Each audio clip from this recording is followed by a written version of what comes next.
नमस्कार दोस्तों, स्वागत है आपका एक नई कहानी के साथ। और ये कहानी है जो हर एक औरत से जुड़ी हुई है। ये कहानी है एक ममता नाम की गृहिणी की।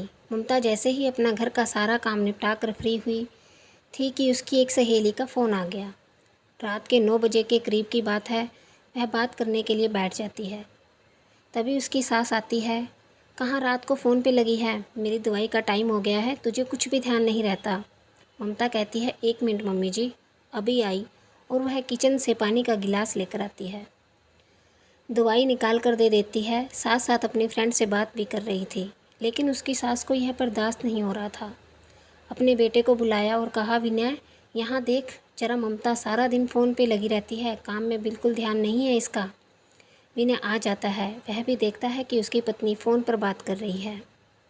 ममता की सास दवाई लेते लेते बोले जा रही थी, काम ही नहीं ख़त्म होते इसके, हमारी सेवा तो छोड़ो बेटा, हम तो कुछ कहते ही नहीं हैं।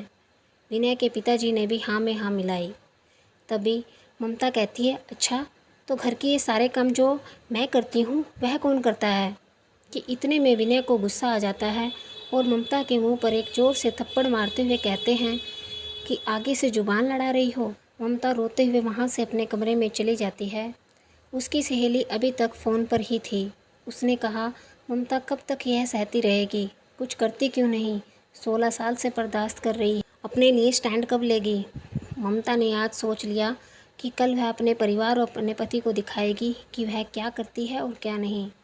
अगले दिन ममता सुबह जल्दी उठ जाती है। अपने बेटे और अपने लिए खाना बनाकर उसने खाना खा लिया और अपने बेटे को स्कूल के लिए तैयार करके ऊपर छत पर जाकर बैठ जाती है और बाहर से उसके बेटे को बोलती है कि लॉक लगा दे कि किसी को पता ना चले। 12 साल का बेटा अब समझने लगा था सब।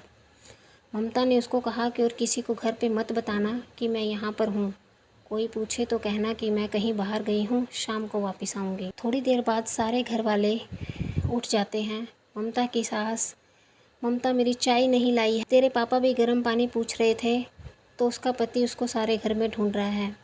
जब वो नहीं मिली तो अपने बेटे को पूछा, अरे आरू, तो इतनी जल्दी स्कूल के लिए रेडी हो गया? मुझे मेरे कपड़े भी नहीं मिल रहे, तेरी मम्मी कहाँ है? तो आरू ने कहा, पापा मम्मा तो बाहर गए हैं, शाम तक आएंगे। तभी ममता की सास आकर पूछती है, विनय ममता कहाँ है? सुबह से चाय नहीं दी उसने, तेरे पापा भी गर्म पानी कब से मांग रहे हैं। पता नहीं कहाँ है महाराज। रिया भी आंखें मलते हुए आती है। ममता की नंद है कि भाभी मेरी कॉफ़ी नहीं बनाई आपने, मैं कॉलेज के लिए लेट हो जाऊंगी। विनय कहता है, ममता बाहर गई है। तो ममता की सास कहती है, तू खुद ही बना ले, महारानी का तो पता ही नहीं कहाँ है आज। विनय तभी किचन में जाकर देखता है कि खाना तो बना ही रखा होगा, लेकिन खाना भी नहीं बना था। उसने ममता को फ़ोन किया तो फ़ोन भी बंद आ रहा था। गुस्से में लाल पीला हो गया। विनय ने अपनी बहन को कहा तो वह बोली, भैया मुझे खाना नहीं बनाना आता, मैं तो खुद ही जा रही हूँ कॉलेज, वहीं पर कुछ खा लूँगी। माँ को कहा तो माँ ने कहा, मेरे से नहीं बनता, तू बाहर से मंगवा ले। उन्होंने बाहर से खाना मंगवाया पर वो स्वाद ना आया जो ममता के बनाए खाने में आता है। विनय को अपने लिए कपड़े ही नहीं मिले तो वो उसने ऑफिस से छुट्टी ले ली। सुबह तो बाहर से मंगवा कर खा लिया, लेकिन दोपहर का क्या, खाना कौन बनाएगा? सभी परेशान हो गए। सारा घर ऐसे ही बिखरा पड़ा था, किचन बिखरा पड़ा था। विनय को समझ नहीं आ रहा था कि क्या करे। ममता को बार बार फ़ोन किए जा रहा था। उसका बेटा स्कूल से वापस आ गया, खाना मांगने लगा, लेकिन खाने को कुछ नहीं था। उसकी बहन भी आती है, भाभी आज तो कॉलेज की कैंटीन भी बंद थी, जल्दी से खाना दे दो। उसके भाई ने कहा, अरे ममता वापस नहीं आई है तो कुछ खाने को बना दे, आरूप को भी भूख लगी है। भैया कहा ना मुझे बनाना नहीं आता। और क्या, यह भाभी का क्या, कहाँ गायब हो गए हैं वो? विनय के माता पिता फिर कहते हैं, अरे काम से जी चुराती है इसलिए पता नहीं कहाँ घूमने गई है महारानी, पक्का उसकी सहेली के पास गई होगी। विनय ही अपने बेटे को कुछ बना कर देता है, लेकिन उसका पारा 7वें आसमान पर था। ममता सब सुन रही थी। कई बार उसका मन हुआ कि सब परेशान हो रहे हैं, लेकिन फिर भी अपनी सहेली की बात याद आ जाती, तुझे अपना मान लेना होगा। सुबह से शाम हो गई और शाम से रात हो जाती है और अब विनय को चिंता होने लगी थी। मैंने रात को थप्पड़ मारा था, वो सारा दिन घर के काम में लगी रहती है, उसके बिना सारा घर बिखरा पड़ा है, कहीं ममता कहीं चली ना गई हो। तभी ममता छत से नीचे आ जाती है। सभी हॉल में थे। ममता को देखते ही सब उस पर बरस पड़ते हैं। ममता कहती है, क्या हुआ? हो गए आज आपके सारे घर के काम? हाँ पतिदेव, ऑफिस क्यों नहीं गए आप? और जो बाहर से खाना मंगवाया था वह कैसा था मम्मी जी? विनय ने कहा कि तुम ऊपर क्यों बैठी थी, पहले ये बताओ। मैं जानबूझकर ऊपर बैठी थी। मैं आप लोगों को दिखाना चाहती थी कि मैं दिन भर में क्या काम करती हूँ। आप लोग कहते हो कि मैं कुछ नहीं करती, इसी बात पर आपने मेरे मुंह पे थप्पड़ मारा था ना। आज मम्मी जी के सामने पूछती हूँ, खाना बनाना, उनके लिए जूस बनाना, गर्म पानी देना, मालिश करना, आप सभी के कपड़े, घर की साफ़ सफाई, और यह सब कौन देखता है?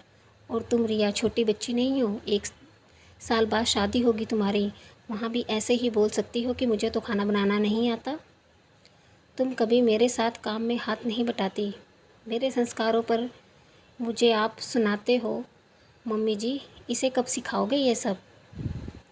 ममता की सास चिल्लाकर बोलती है, ममता तुम बकवास किए जा रही हो। एक तो तेरी वजह से हम पूरा दिन परेशान रहे। ममता कहती है, परेशान क्यों हुए मम्मी जी? बना नहीं देते आप खाना, या फिर बाहर से मंगवा लेते? मैं भी देखती कितनी बार बाहर से मंगवाया हुआ खाना आप खा सकते हैं।